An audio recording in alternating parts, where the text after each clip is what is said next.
Hare Krishna.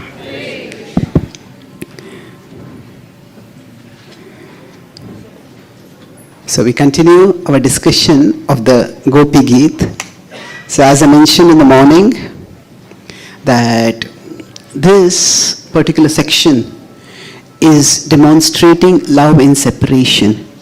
And each verse is indirectly a call to Krishna, please return, please come back.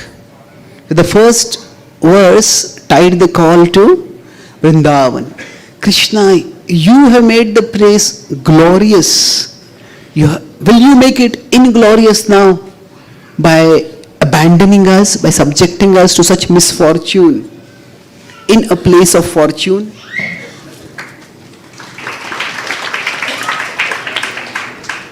So in this verse, now as they are thinking of Krishna, they are saying, Daita Drishyatam. Drishyatam. We are longing to see you. Our eyes are searching for you. So, as they are thinking of Krishna, the form of Krishna, especially his beautiful face, is flashing in front of their eyes. And not just his face, a specific feature of his face. Sharadudashaye. So, as they are looking around, mentioned they are sitting around the Jamuna, they almost like, some acharyas say they formed a circle, some say they formed a semicircle. So they are facing the Jamuna. Either way, that they are seeing it's night time, that in the dim light that is coming from the moon, they are seeing the lotus flowers. And one characteristic of love is that anything and everything can become a trigger to remind us of the object of our love. So for the gopis, as they are beholding the lotus flowers in the Yamuna and on the banks of the Yamuna, so they are remembering. And these are so beautiful, and yet Krishna's eyes are even more beautiful. Sharad udashaye sadhu jat sat. So, those which arise in autumn, the flowers that are formed. Now, Raslila is often we celebrate during Sharad Purnima. That's the time when Krishna called the gopis. So, this is Sharad udashaye. That in the autumn, these lotuses have bloomed. And while at one level, every flower is beautiful in its own way. But some flowers are even more beautiful than others. So, sadhu jata sat. These are most exquisitely formed flowers. And they are saying that Sarasijodara Shri Mushadrusha. Sarasijodara. That in the water body they are formed, the whirl is extremely beautiful, but the beauty of your glance, the beauty of your eyes, Shri Mushadrusha. So Drusha is eyes, Shri is the beauty of your eyes, Musha is the word associated with the mushtik. That is the one with the mustache. That's what it means, a thief. So Shri Mushadrusha. That they can steal away, so the beauty of your eyes steals away the beauty of the most exquisitely formed lotus flower in autumn. So they are remembering this exquisite beauty, and Suratanathate, that not only are you so beautiful, but you are also the God of love. Suratanathate, you are the Lord of love. And Ashulka Dasika. So your looks are loving, but it's not just looks. You are actually truly a person who is at heart also loving. Some people may have a very sweet appearance, but they may have a very manipulative, hard heart. But Krishna, as you are attractive inside, so outside, so are you attractive inside. You look loving and you are loving. And we, O Krishna, have come to you out of love. Ashulkadasika. So, there is this tension between Madhurya and Aishwarya. Sometimes the gopis will refer to Krishna as their beloved, like the previous was Dait. But now they are saying, we are not your queens, we are not your princesses, we are your maid servants. Ashulkadasika. So this is in which bhava? More Aishwarya. Krishna, you are the great being. And they are saying, you are the God of love and we are getting no wages for coming to you. We are not seeking any wages. That means we are coming to you out of love. So, you are outside and inside loving. We have come for the purpose of loving. And yet, what are you doing? Varadanignato. So if you are the God of love and somebody approaches you out of love, then you should be giving blessings. And normally you are celebrated as the giver of blessings. So Varada, one of the names of the Lord is Varadaraj. In South India we have beautiful temples. So Varada, you are the giver of blessings. And yet, instead of giving blessings to us, what are you doing? Nignato neha kim vadhaha. So instead of blessing us, you are killing us. How can you do that, O Lord? How can you act in a way so contradictory to who you are? Neha kim vadaha. So, this kim vadaha, this is actually a rhetorical sentence. Is this not murder? So, how can you murder us? Is this not killing? So, rhetorical questions are questions where the answer is self-evident, but it is phrased for greater emphasis. So, if it says, who can be so foolish as to do something like this? And the other person says, yes, I can be. No, nobody can be. That's the meaning of that. That's a rhetorical question, means the answer is implicit, but the point is phrased as a question for emphasis. So they are saying, Neha kim vadhaha. So in general, the gopis, broadly speaking, they are making each prayer through appeal to incompatibility. Incompatible, or in the sense of unbecoming. Krishna, this is not who you are. This is not how you should be behaving. So, why are you behaving like this? So, they are not directly reproaching Krishna, but they are pointing to Krishna, please don't do this. So, generally speaking, if somebody is known to be a very calm and composed person, and suddenly they get angry, and they just start ranting and exploding like a madman. We say, what happened? This is not the way to behave. So, there is a character. There is a character of a character. What that means is, character is a person, and character is their nature or their behavior. So, each person has a character.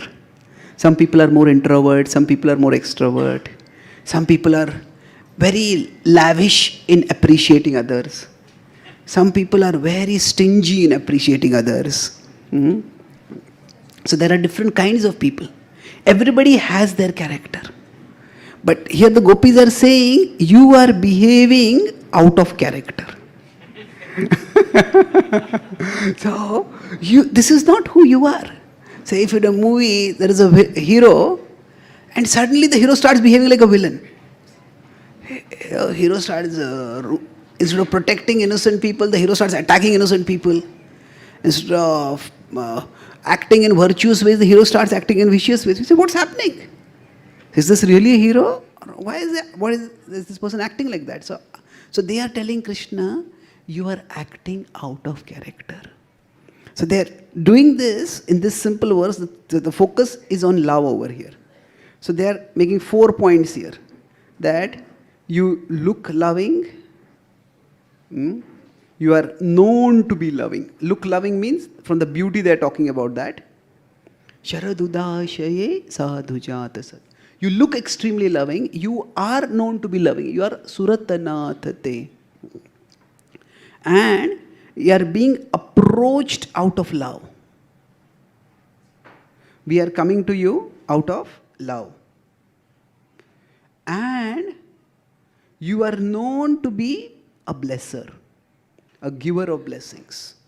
And when all this is there, what are you doing? Instead of blessing, why are you cursing us? And it's not just cursing, it's vada. It's a killing that involves itself a certain level of malevolent intent, the desire, urge to hurt others. But murdering is even a harsher word. So vada can mean killing, but it more specifically also means murdering. So how can you kill us like this, Krishna?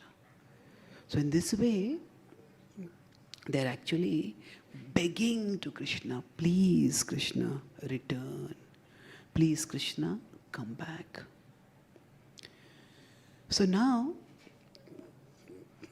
and the gopis are saying here, Ashulka dasika. At Krishna, we are serving you without expecting anything in return. So they are considered the highest devotees. And there are many different ways in which you can understand why they are considered to be the greatest devotees. So generally speaking, whenever there is a relationship between two people, there is some reciprocation that is to be expected. Now, I do something for you and you do something for me. Now, it can be, this reciprocation can go in two ways. Reciprocation can be transactional. That means it's just a transaction. Like we go to a shopkeeper and we give money, they give a product. And then we go our way, they go their way. It can be transactional. But, so here when it's transactional, there is practically no love over here. But that same reciprocation can also be transformational. Transformational means that, say, if that two people have some interaction, but that interaction is so pleasant, it is so warm, that both of them start liking each other. Both of them become affectionate towards each other. So the transformation at one level is they come closer to each other. But quite often the transformation is also that they make each other better.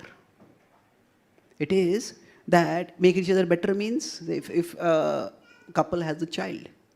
Now in taking care of the child, in raising the child, in disciplining the child, they're trying to make the child better, but in caring for the child, the parents also become better. They have to become more responsible, they have to become more aware of their actions.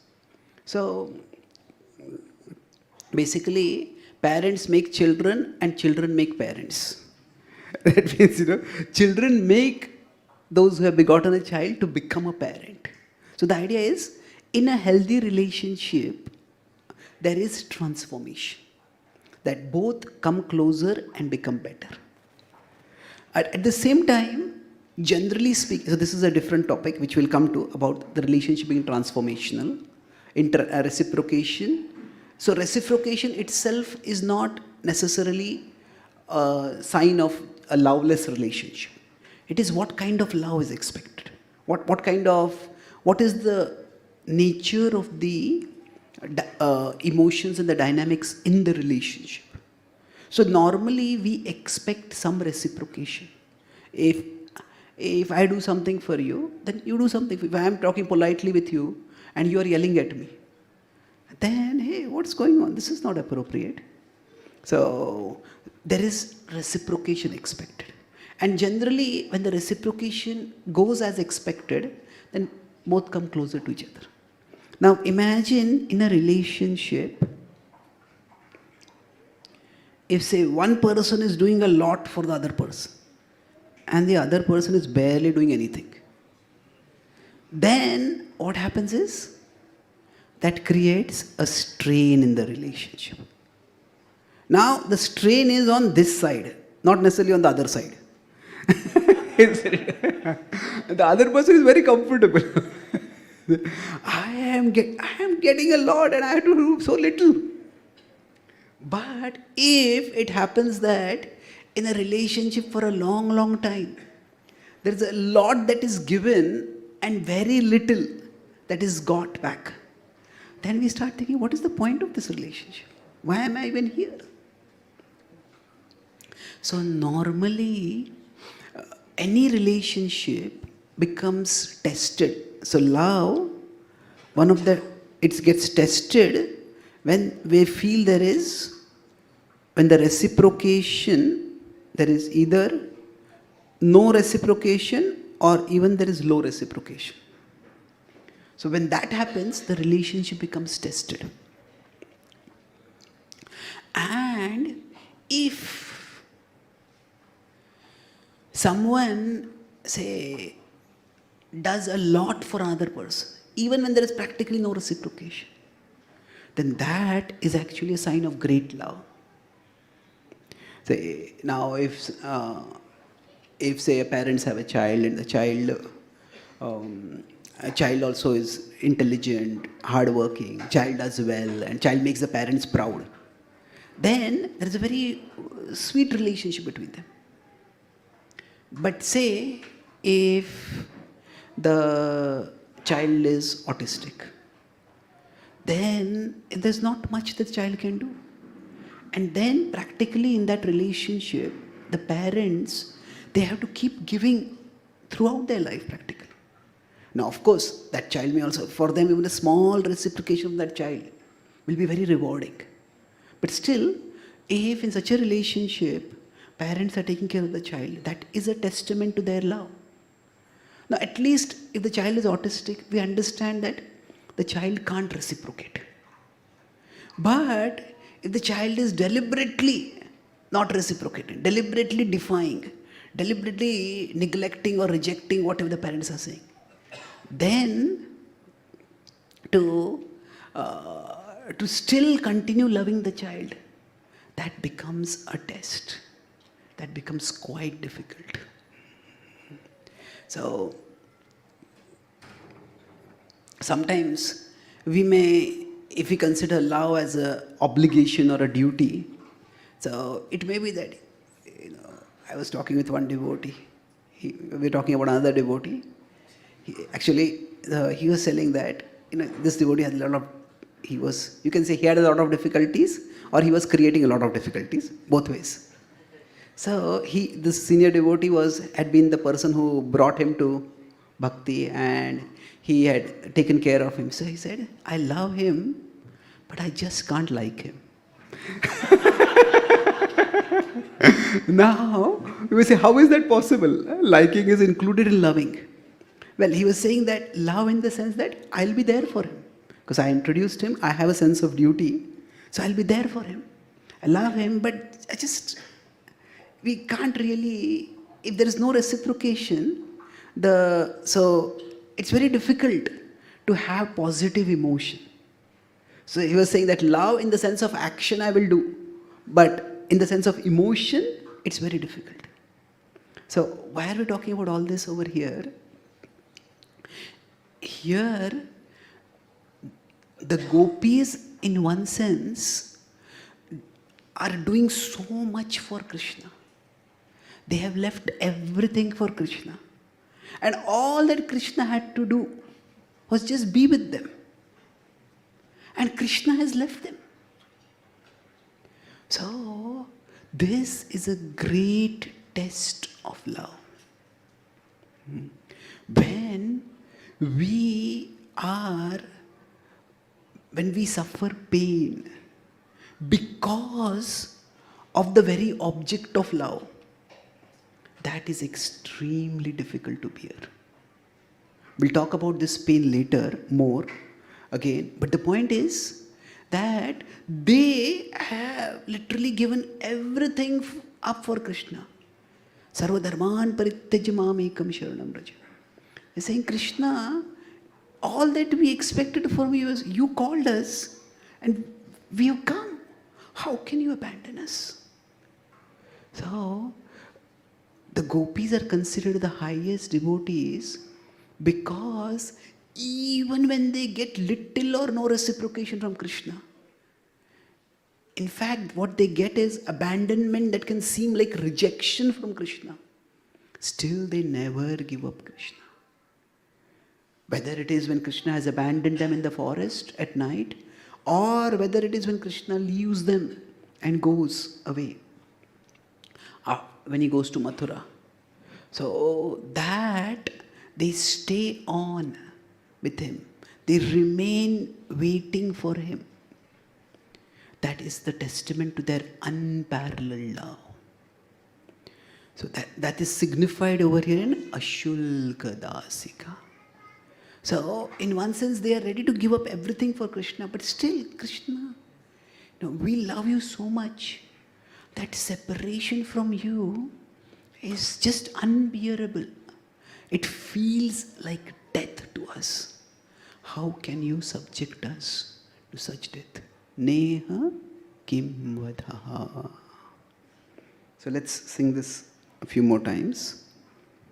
And then we'll go to, so you can think maybe three times you can sing this, each line. And then we'll go to the next verse. Or maybe I'll just explain the next verse, then we can sing it. Yeah. Sharadudashaye sadhu jata sar sharad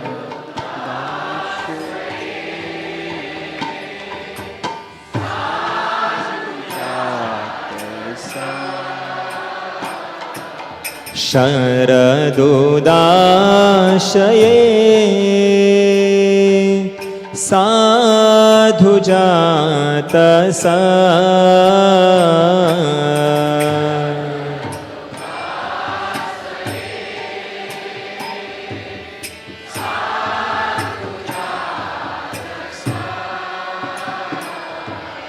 Sharadudashaye sadhu jata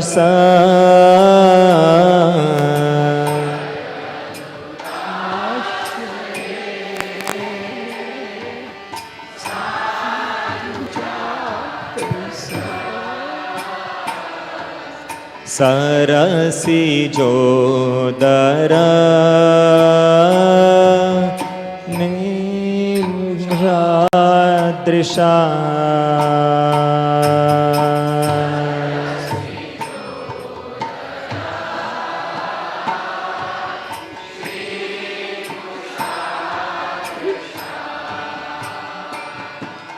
sarasi jodara Shri Mushadrisha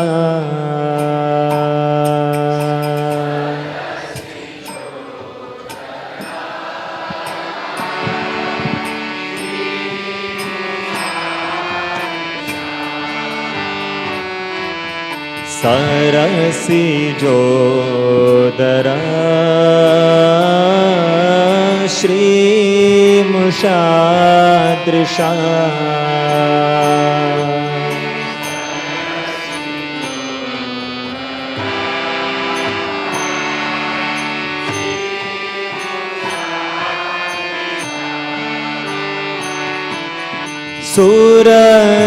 Suratnath te Shulkadasika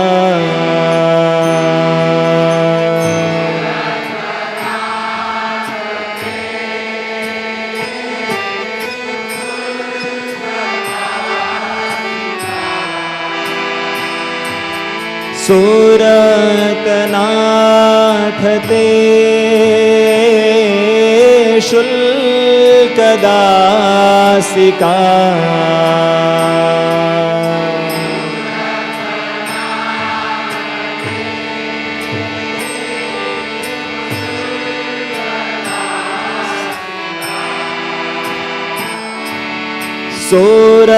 सोरतनाथ ते शुल्कदासिका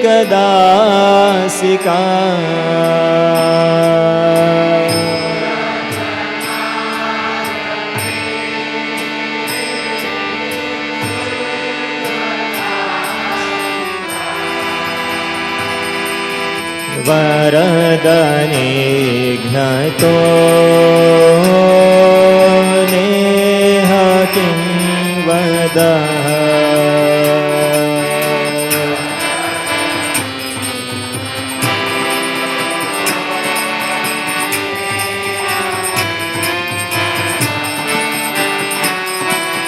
वरदने घ्नतो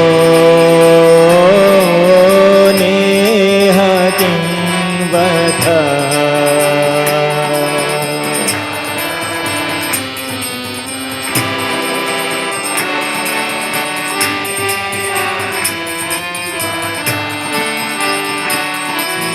वरदने घ्नतो नेह किं वदः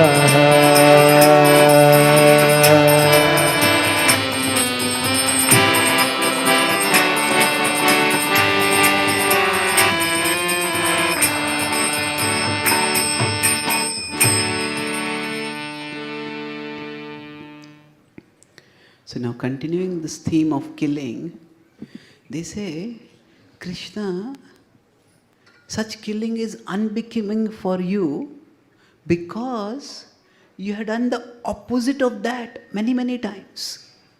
When others came to kill us, you protected us.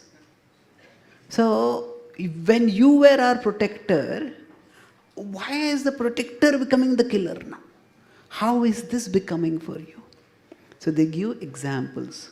Visha jalapyayad. So what does this refer to? The poisoned water. That is Kaliya. Yes. Vyala rakshasad. What does that refer to? Aghasur. Vyala is the yawning, gnawing, yawning wide mouth in which he devoured. Vyala rakshasad. Then Varsha marutad. Varsha is rains. Maruta is Vayu, wind. Vaidyuntanalad. Vaidyun is thunder or lightning. So, Vaidyuntanalad. What does this refer to? To Govardhan Lila, the Indra's fury. So they're saying there are Asuras who attacked us and Devatas who attacked us. And you protected us from both. And then, this is an interesting point which we'll discuss more. They're saying that Krishna, you have protected us in the past and you will also protect us in the future. So that is, they're talking about in future there are demons from whom you will save us. Risha Mayatmajad. So Risha is the bull demon. That is Arishtasur. Like Rishabhasena or Rishabhanu. Rishabh is referring to Arishtasur, yes. Mayatmajad. So Maya Atmaja. The one being who was the son of Maya. That is Vyomasur. So Vyomasur comes towards almost the end of Krishna Lila in Vrindavan. So, and these were not ordinary dangers. Vishvato Bhayad. These were dangers that could terrorize the whole universe. And they're saying Rishabhate Vayam. So the Gopi Geet is poetry. So one alliteration that you may have noticed is that the first half and the second half, Visha and Vyala, Varsha and Vaidyun, Risha and Vishvato. So the verb sound is similar. But here, Risha and Rishabh. That is also a rhyme over there. Rishabhate Vayam. So, oh Lord, that you have protected us all. Rakshita Muhu. Again and again you have protected us. So you protected us in the past, you'll protect us in the future. So why is it that you are abandoning us now? Why is it that you are killing us now, O Lord? Please don't do this. Please come back. That is the mood of the gopis over here. Can we sing this?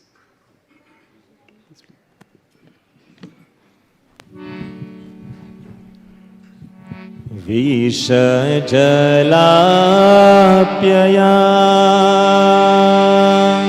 व्यालराक्षसा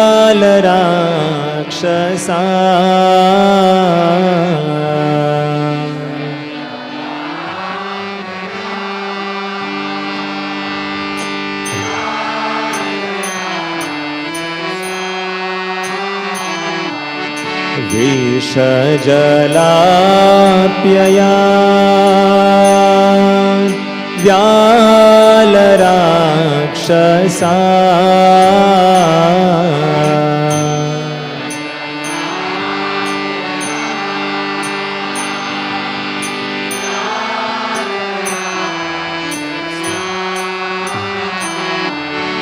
विषजलाप्यया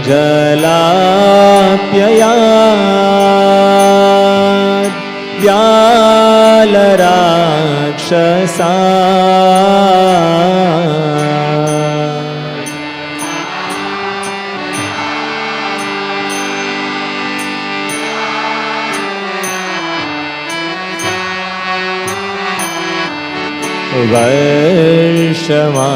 वर्षमारुता वैद्युतानला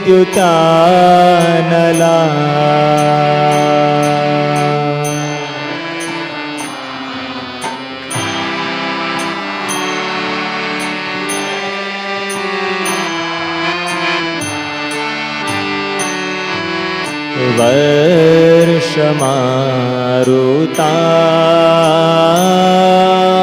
वैद्युतानला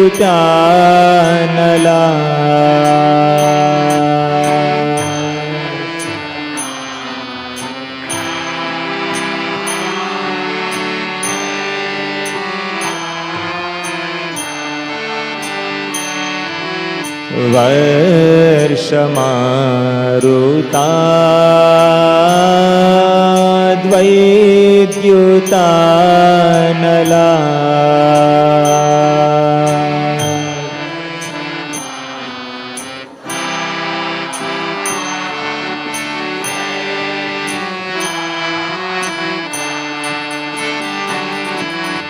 वृषमयात्मजा विश्वतो भया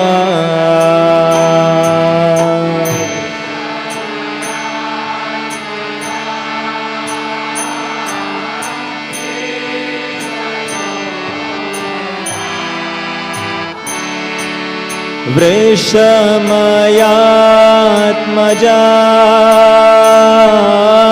विश्वतो भया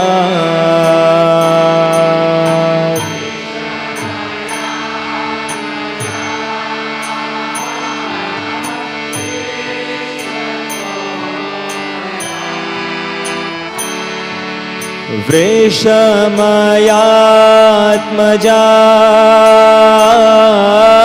विश्वतो भया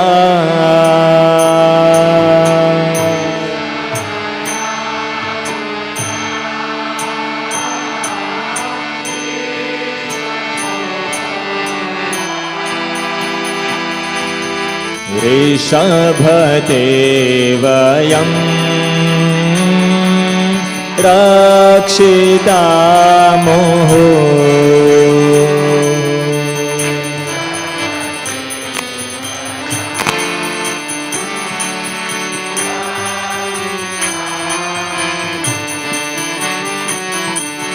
ऋषभते वयं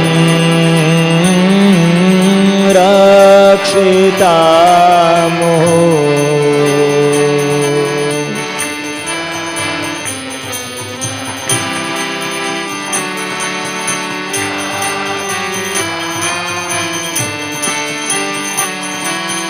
ऋषभते वयं रक्षितामोः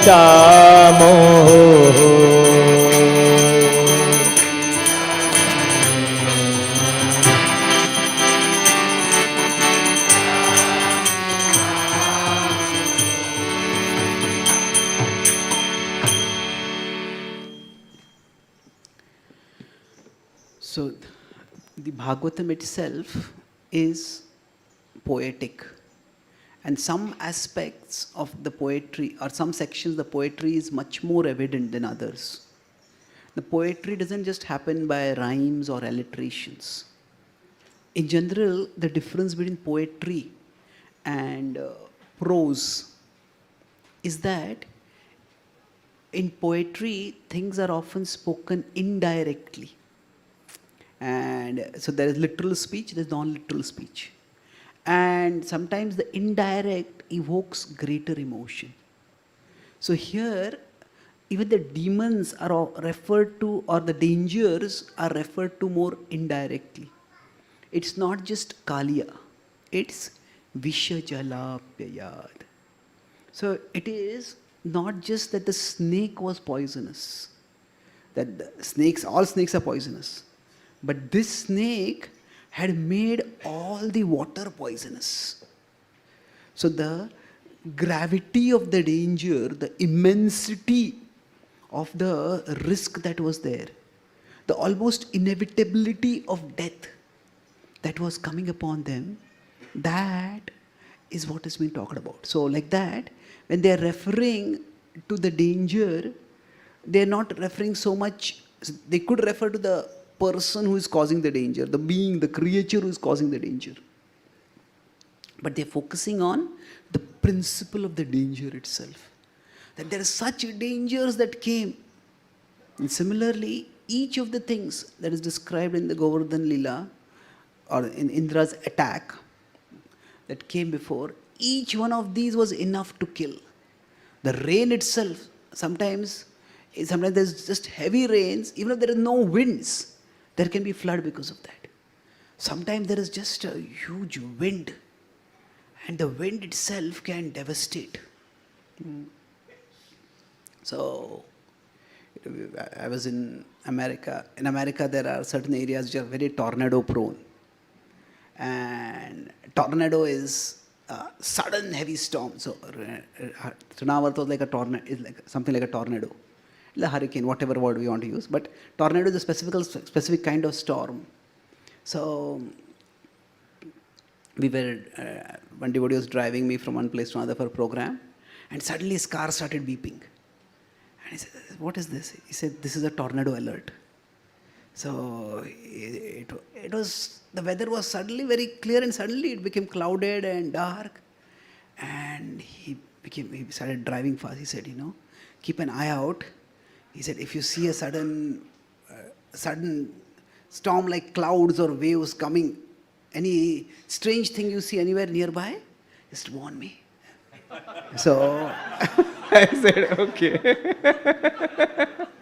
So I was sitting and looking, and then suddenly, so it's like a giant, if I had not known what it was just like looking like Trudavarth only. Just charging to it. I pointed to him. And it had also started raining. And he said, we have to get out of the car now. I said, really? Shouldn't we try to rush it out? He said, no. If it gets caught, if the tornado or anything comes in its way, it just gets lifted up and gets thrown away. So he immediately, he pulled the car over the side, and there was a ditch nearby. He helped me come out, and the tornado was just charging, and we just jumped into the ditch.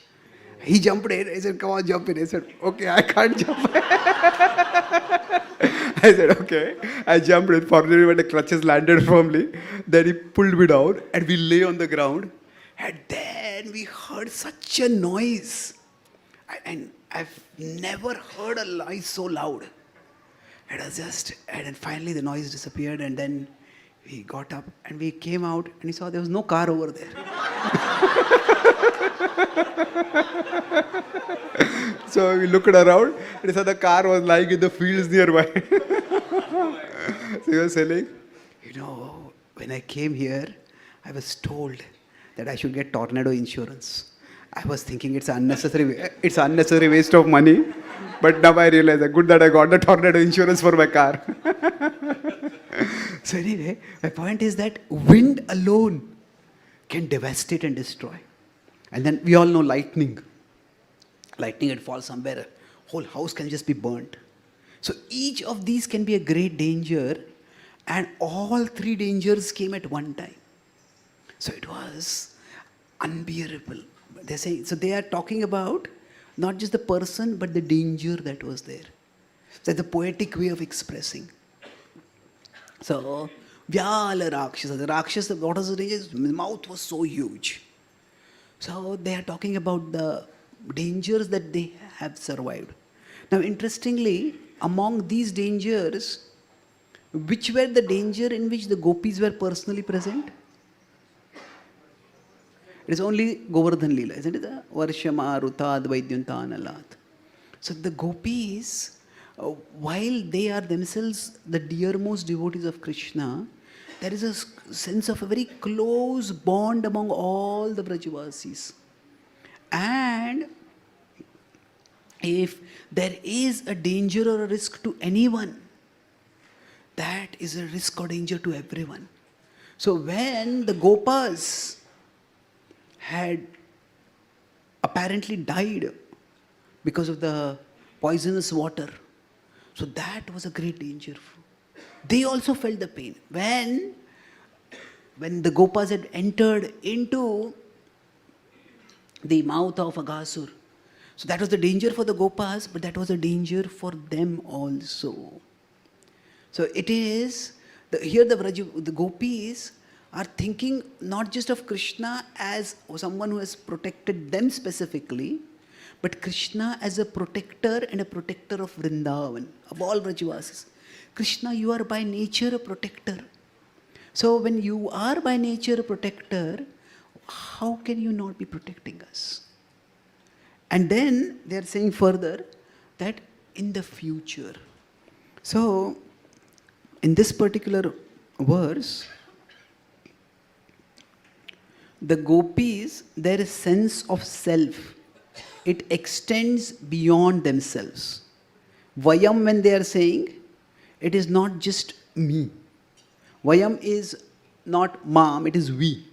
So the we is referring as collective.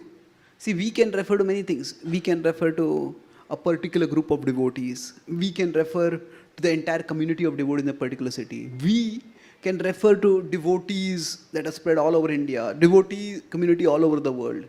We can refer to humanity itself. So the word we, what all it includes, that can vary from context to context. So here, the we that they are using, Vayam, that includes whatever danger came to Vrindavan.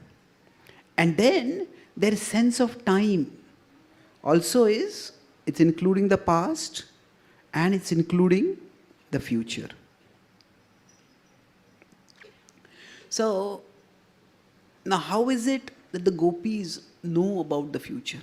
The Acharyas explain that the gopis are not just cowherd girls. They're certainly cowherd girls, but they are also the most evolved sages. They are Trikalagya. They know about the future. They know about Krishna, and when they know about Krishna, they know about Krishna's pastimes. So they are eternal associates of Krishna.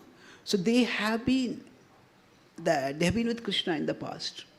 So the point is that they know that Krishna is going to protect them in the future. But at this point, they're thinking, Krishna, where are you now? How can you abandon us now? Please, oh Lord, do not abandon us. It is not just that those demons or those attacks can kill.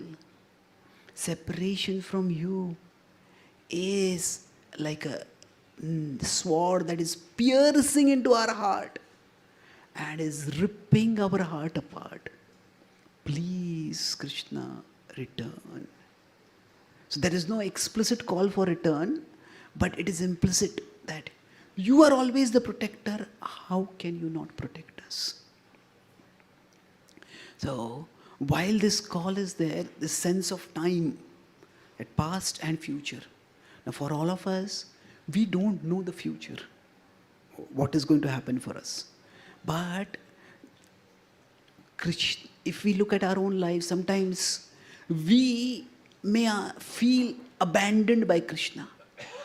Not in the exact same sense, but we may be at a place where we just feel nothing is working the way I wanted. Everything is working just the opposite. So, what is going on over here? Does Krishna even care? Is Krishna here? So, at such times, it is good to expand our frame of time. So, if we consider our life journey, right now, we feel like there is some huge danger by which we are being crushed. We feel, where is Krishna? But if we look at our lives, there have been dangers in the past. And we may say that, okay, I worked hard, I used my intelligence, and I came out of it. But beyond what we did, there are other things also which work right. So it is actually Krishna who has brought us this far. And that Lord who has brought us this far, why would He have brought us this far to abandon us now? So even if we feel abandoned, we are not abandoned. So that way, sometimes faith is an act of inference. Inference means that, okay, this is how Krishna has protected me from so many dangers in the past, that Krishna will protect me now. So this is how, when we have faith, now faith has many different aspects to it. But faith basically, among the many things it means understanding that the invisible is more important than the visible. The invisible matters more than the visible. Visibly, I may see there is this problem here and this danger here and this issue there. And it is there. But the invisible matters more than the visible. That is the essence of faith. We can develop that idea. What is the invisible? What is the visible? But at a basic level, faith means shifting our vision from the invisible from the visible to the invisible. And when we remember that there are forces beyond us that have worked in our lives to protect us from danger, then that can give us the faith that there are such forces that will work even now. So the gopis, in one side, they have that confidence that Krishna will return. But at the same time, there is complete uncertainty. When is Krishna going to return? So in that sense, actually, faith is a combination of certainty and uncertainty. So, if we expect faith to be a total certainty, then we may never be able to have faith. Certainty that Krishna will protect. But uncertainty how and when He will protect.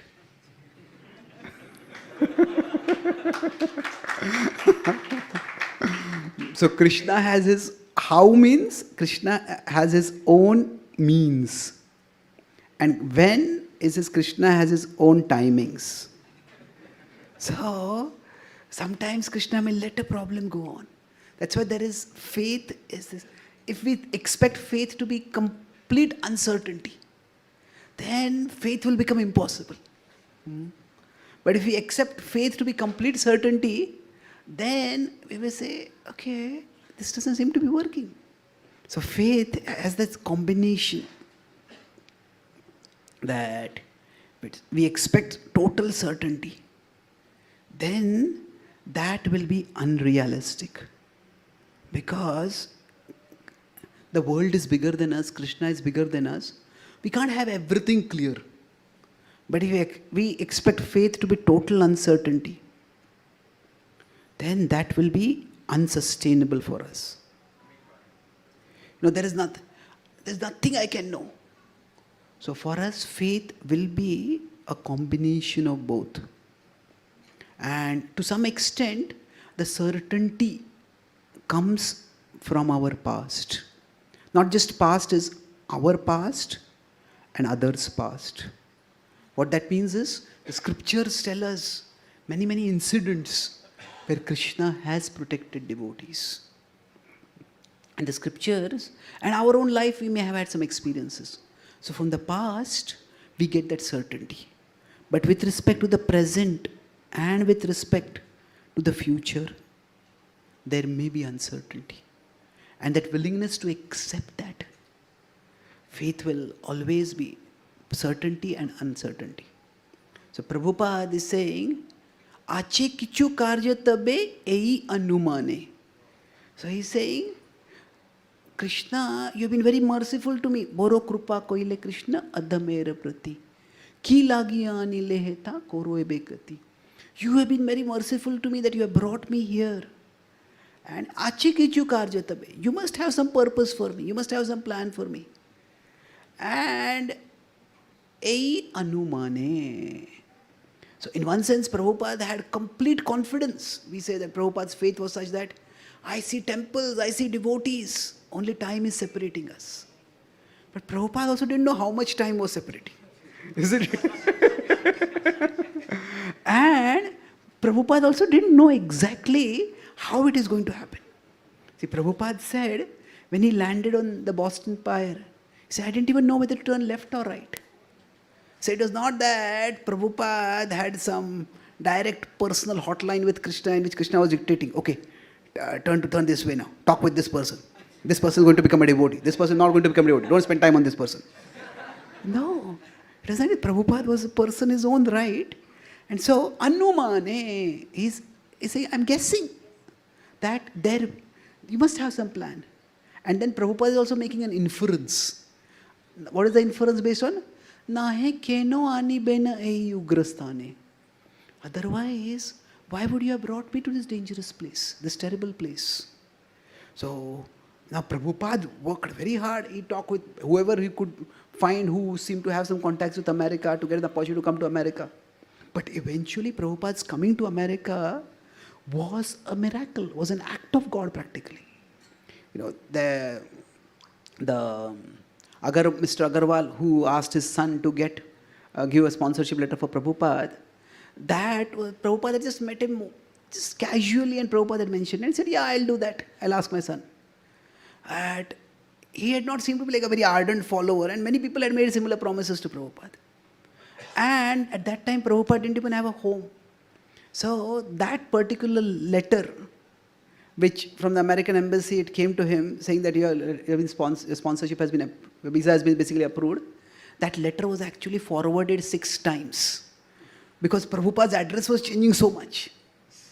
So, it's a miracle of the Indian postal system also that actually the letter got forwarded so many times that it came. So, now, of course, it's ultimately Krishna controls the Indian postal system also. So Prabhupada is saying, yes, he endeavored, but there's so much more that Krishna did. And that's how, nahe keno ani bena ei ugrasthane. This, how could I have come? Why would you have brought me over here? So now among billions of people in the world, millions here itself in this city, there are a few hundred of us who have come to Krishna's lotus feet. Now we may have done quite a few, we may have been spiritually interested, we may have been spiritually searching. Some of us may not have been. Now, I was not really searching for God. I was never went out searching for God. Devotees came out searching for me.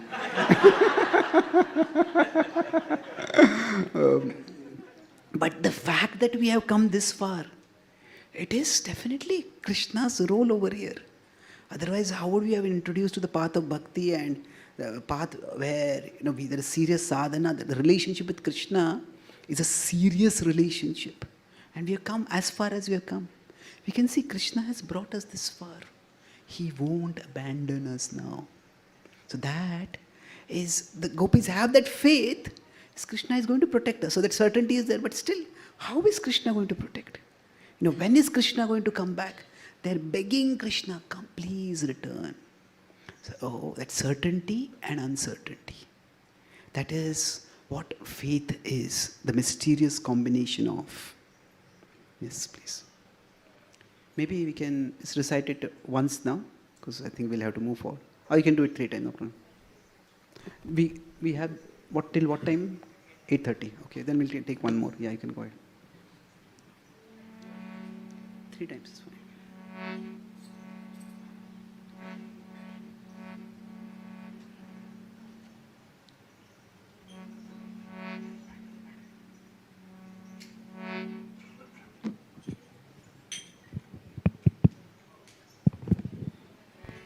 विषजलाप्ययान्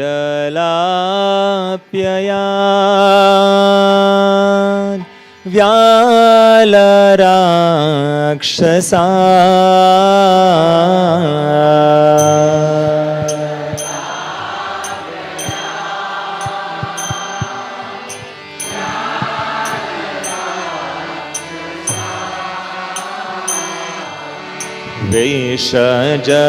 विषजलाप्ययान् व्यालराक्षसा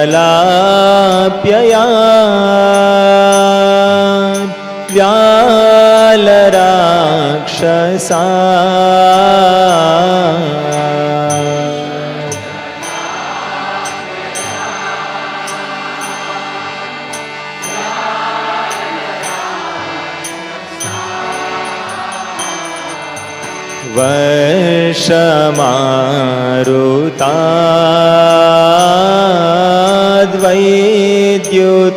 वर्षमारुताद्वैद्युतानला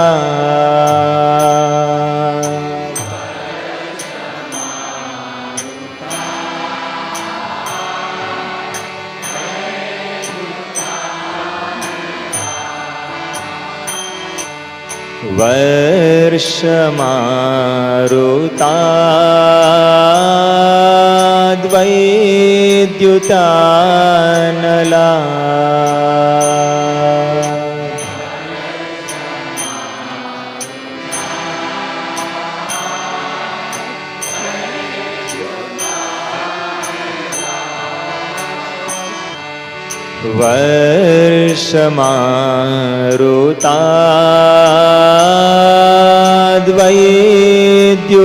वर्षमारुताद्वैद्युतानला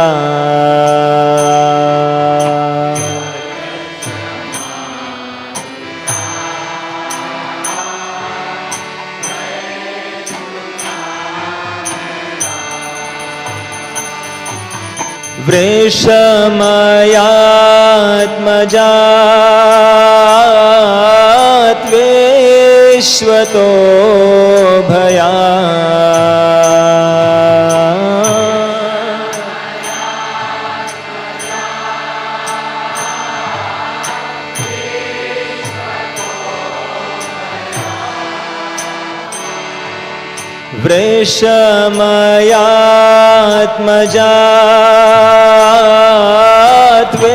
वृषमयात्मजात्वेश्वतो भयात्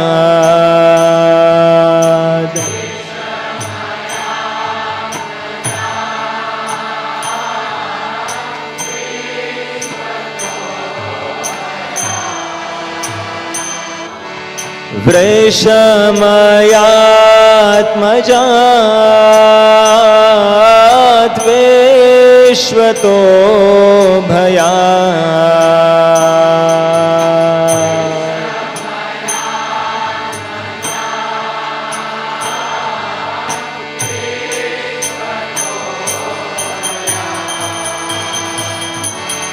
ऋषभते वयं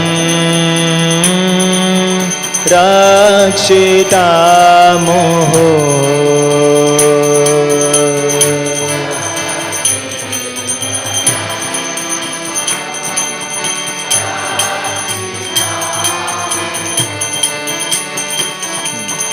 ऋषभते वृषभते वयं रक्षिता मोहो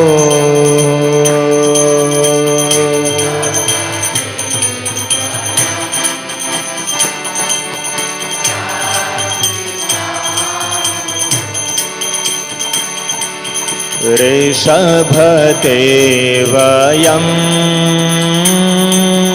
रक्षिता मोहो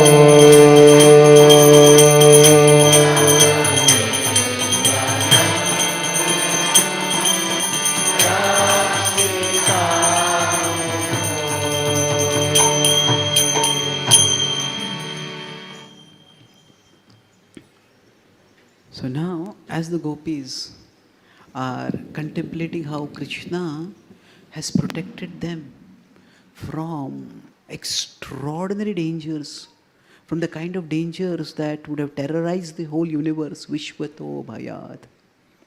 So they start contemplating more on Krishna's identity.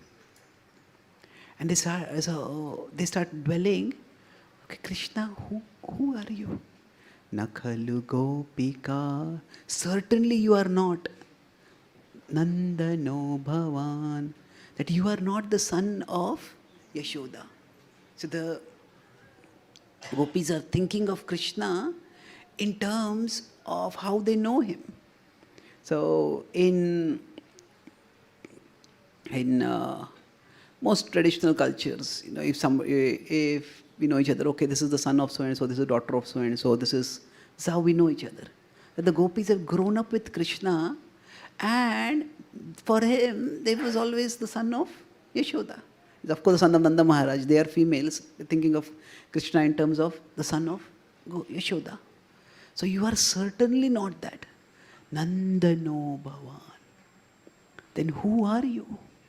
They're saying, Akhila Dehinam. Even in all living beings, Antaratmadruk. In the deepest core of their beings, you are the seer. So you reside within and you see from within. You are an indwelling seer of all among all living beings. Then the question may come, if somebody is indwelling, then why are they outdwelling now? Is it? So the Lord is inside everyone, but why has he come outside? So that is Vikanasartito Vishwaguptaye. So Vikanasartito. Vikanas is Brahmaji. Artito. That he asked for you to come. He begged you. He says, you are the means for our deliverance. So Vishwa. Now exactly at the same position in the previous line, Vishwato Bhayad. So the poetic symmetry is not just within a verse, it's also between verses. So Vishwato Bhayat, Vishwa here. The same word is coming. Guptaye. Now Gupta, nowadays the word meaning that we are familiar with is secret or hidden. But Guptaye is to protect. In Indian history there was a famous Gupta dynasty of kings. That is Gupta is those who protect. Protectors. Vishwa Guptaye. You have come, you were within, at the request of Brahma, you have descended to protect the universe. Sakha Udeyivan. So that Lord, Sakha, you have Sakha, O friend, Udeyivan, you have manifested. For what purpose? Where have you manifested? Udeyivan, like the sun rising. Udeyivan Satvatam Kule. You have manifested in the Satvata dynasty. In the dynasty of the Yadus. The Yadus, they are a whole complex group of families are there. That's why Krishna somebody calls Yadu, Yadava he's called. Sometimes he's called Varshneya.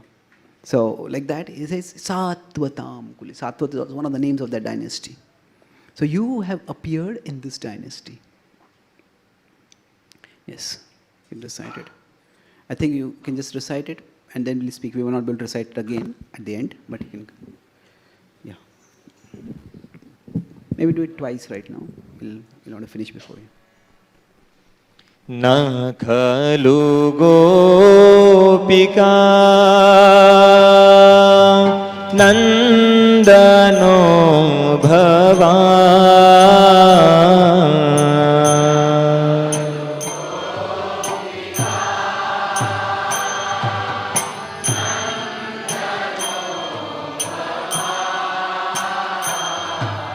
न खलु गोपिका नन्दनो भवान्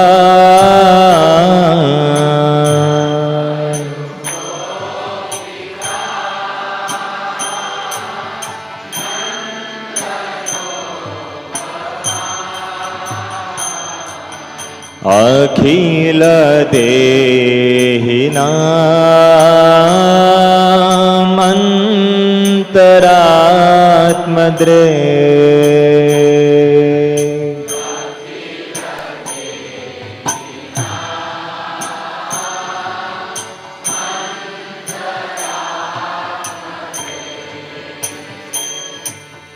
अखिल देहिनामन्तरात्मद्रे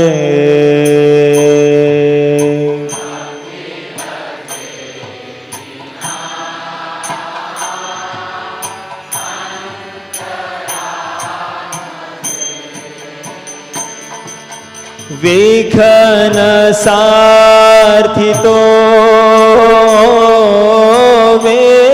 विश्वगोप्तये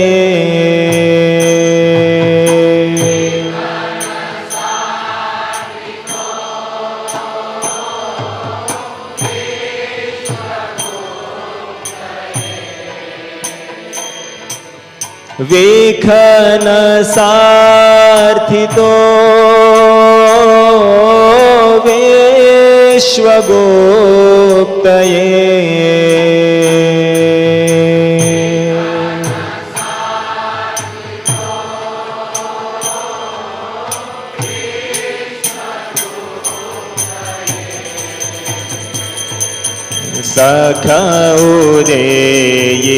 सखौरेयिवान् सात्वतां कुले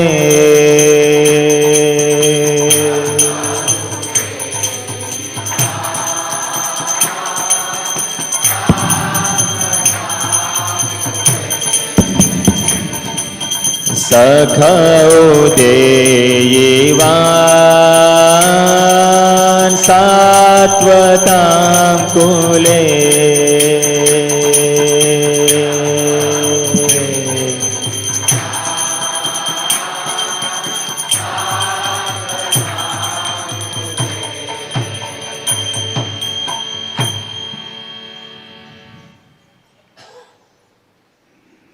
So this is one of the most commented verses by the acharyas.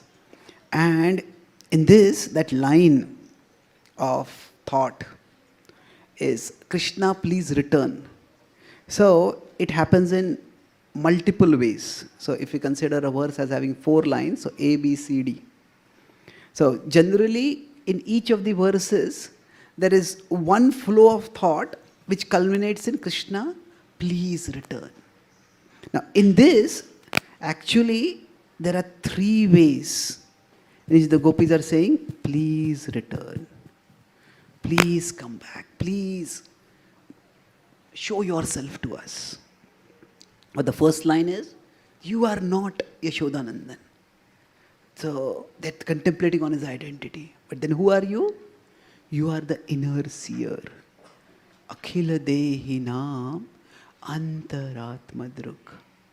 So generally, whenever we talk about the attributes of Krishna, it is good to know about the attributes of Krishna, but we need to also be able to relate those attributes to us. So, you are the inner seer. Therefore, you see our suffering.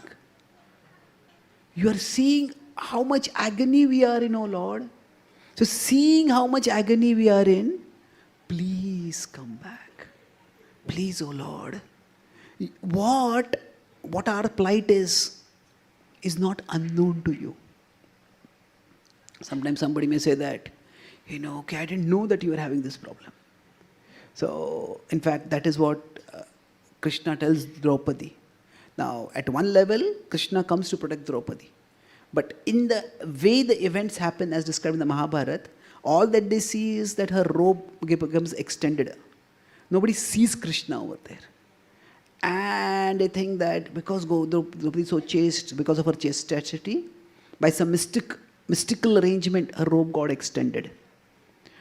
But when Krishna comes to meet Draupadi in the forest, after they have been exiled, so Draupadi breaks down and she asks Krishna, Krishna, I called you, I needed your protection, where were you?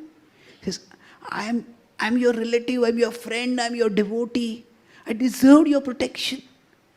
Where were you? So at that time Krishna says, Krishna doesn't take a holier than thou attitude. I am God, my plan is perfect, how dare you question me? No, not like that. A real relationship has a range of emotions. So sometimes we even feel angry with God. And we don't go about blaspheming God, certainly. But God's love for us is big enough to accommodate even our anger. That Draupadi doesn't just turn away from Krishna and go away. She confronts Krishna, where were you? So the point is, Krishna says that, actually I didn't even know that the gambling match was going to happen. After the Rajasuya got over, I got the news that Dwarka has been attacked. And a demon named Shalva attacked Dwarka, and I had to be there to protect. So it was a long war, and finally, when Dwarka was saved, at that time I got the news about what has happened. Immediately I came here. So basically Krishna, there in that sense, he's saying, I was just not there. But here the gopis are saying that you are residing inside us. So it's like if there is somebody in the neighborhood, that person is screaming for help. And then we can hear their scream. And we say, what does it matter? We should rush there. So Krishna, you know our suffering, you see our suffering. So they're saying, based on your, please return. Then they're saying in that, what is the role you are playing right now? Not only can you see our suffering, you have come to protect this universe from suffering. And we are also part of the universe. So please protect us also. So if you have come to protect the universe, Vishwa Guptaye. So we are also part of the universe. We are also part of those whom you are meant to protect. Paritranaya sadhunam. That is the mission of Krishna. So we are also a part. You have taken this role. Then please protect us that way. Please come back. And then Sakha Udeyivan Satvatam Kule. So now you have descended in Satvata dynasty. Now they're saying that, yes, you have descended in Satvata dynasty, but you have grown up with us. You have been our friend. So, as a friend, please protect us. So here they're talking in terms of their specific relationship. So in terms of the Lord's residence, in terms of the Lord's role, in terms of the Lord's relationship, please come back. So Sakha Udeyivan. So that's why this whole verse at one level, everything else is in the Aishwarya Bhav. But this word Sakha is the only word here in the very intimate. It is in Madhurya Bhav. Sakha is like a friend. So Sakha is, it can refer to Sakhya Ras, but it can just, in the Madhurya Ras also, there is very intimate friendship. So that Sakha is, you are a very dear friend. So please, O Lord, protect us. Sakha Udeyivan. Even the statement about Udeyivan indicates Aishwarya. That you are like the sun who rises, Suryodaya we say. Like Udeyivan, Uday. So there is this complex, not this complex, but it's a very sweet combination of the knowledge of the Aishwarya of the Lord and the Madhurya of the Lord. They know the Lord's greatness and they know the Lord's sweetness. So in fact, for them, it is almost like both the Lord, knowledge of the Lord's greatness and the Lord's sweetness. Aishwarya and Madhurya both are used to say, please return. So, in one sense, the first two verses, first two sides, they are in Aishwarya, more or less. You are the indwelling seer. You are the universal protector. But this last one, it is in Madhurya. You are our friend. Yes, you may have descended to save the whole universe. And Krishna may say, there are so many people in trouble in the universe. I can't come to protect you right now. And he says, no, you are our friend. Please come. Please, O Lord, please return. Sakha ude ivan satvatam kule.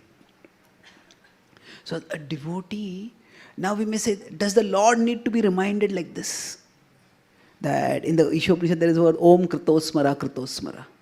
That, my dear Lord, remember all that you have done, I have done for you. Now we may say, why do we need to remind the Lord? So why do we need to make prayers in multiple ways like this?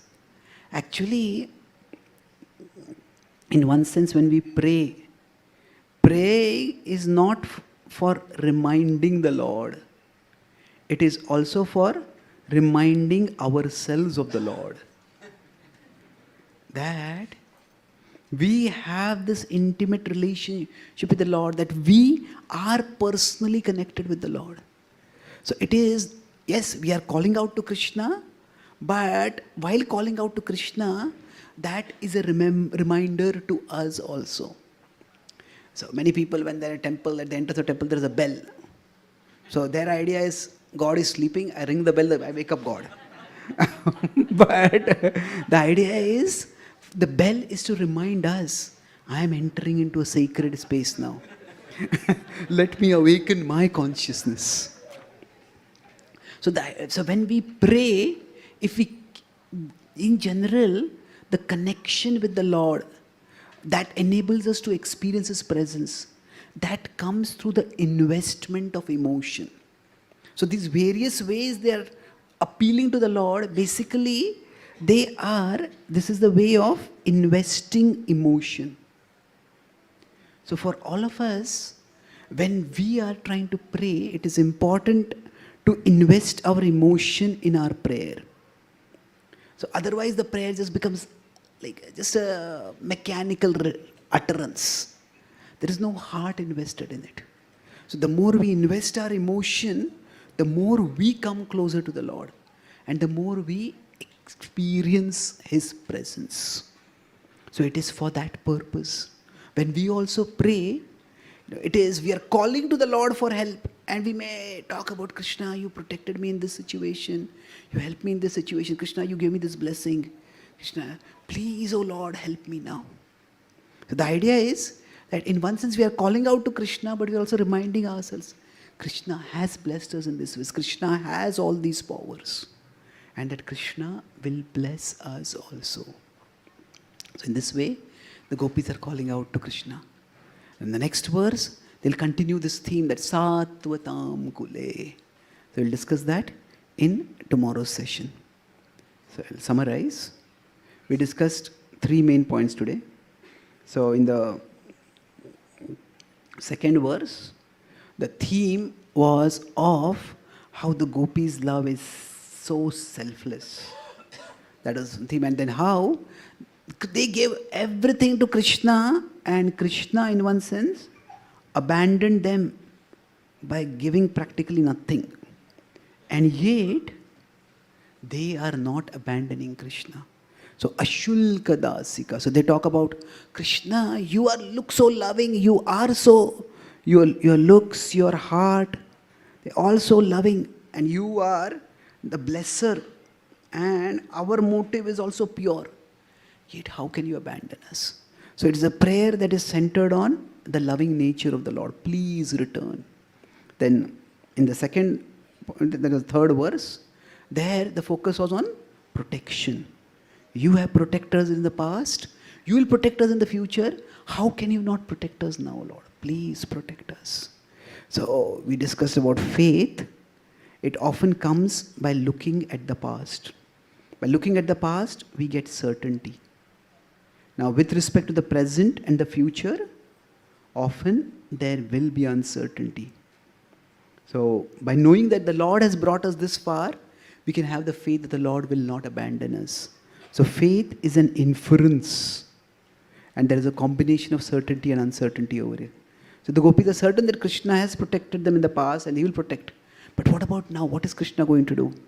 So, the uncertainty is about the means and the timings. The certainty is about the principle that Krishna will protect. In the fourth verse, we discussed about the principle of Krishna's Aishwarya, primarily. That how he, in terms of his residence inside, in terms of his role, that he is come as the universal protector, and in terms of his relationship with them. You are our friend. So, this is, of course, in Madhuri. Please, O Lord, return. So, each of us, when we pray, we can see how we can invest emotions.